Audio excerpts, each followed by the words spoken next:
Sayın Başkanım, Sayın İlçe Milli Eğitim Müdürüm, Sayın Esnaf Sanatkar Odası Başkanım. Şahinbey İlçe Öğrenci Meclisi'nin kıymetli gerçekleşen ve gerçekleşmeye devam eden birçok faaliyetlerin bulunmaktadır. Bu faaliyetlerin etkinlik fotoğraflarını bir rapor halinde meclisimize sunmak istiyorum. Meclis üyelerinin bu çalışmaları okul ve sınıf panolarında sergilemesini öğrencilerle duyarlılık oluşturacağı öngörüsüyle gerekli çalışmalar yapılmaktadır.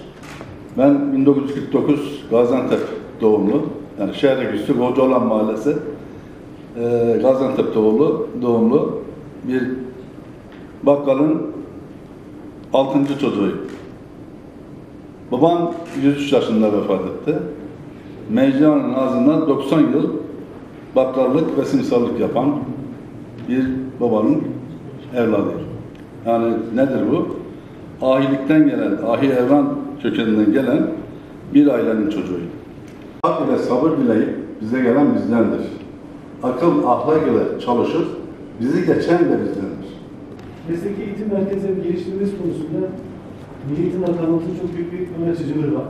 Allah razı olsun, biz bundan 2,5 yıl önceye kadar Milli Eğitim Yönetişiminde Sayın Başkanımıza, Mehmet Kavazoğlu Başkanımıza bu mesleki eğitim merkezleri çok önemli.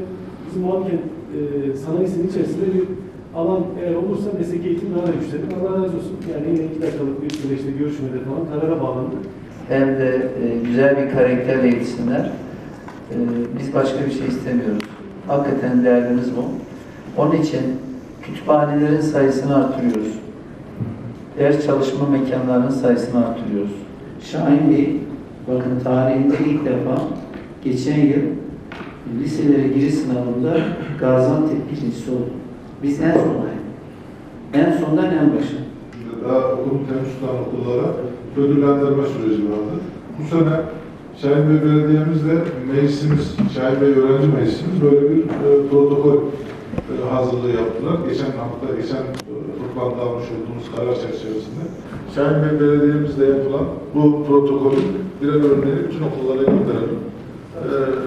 Resmi olarak da iletilmiş olsun. Bu noktada bunu da bütün öğrencilerimizden, özellikle meclis başkanı, bütün okul başkanlarımızdan okullarında duyurulmasını istiyoruz. Bununla ilgili de belki sizler okullarınızda Şahinbey'de sıfır atık ve temizlik seferberliğine özelde projeler yaparak katılabilirsiniz. Bu da sizin takdirlerinize. Evet, projeyi bu şekilde imza edelim. Hayırlı olsun. Hayırlı olsun.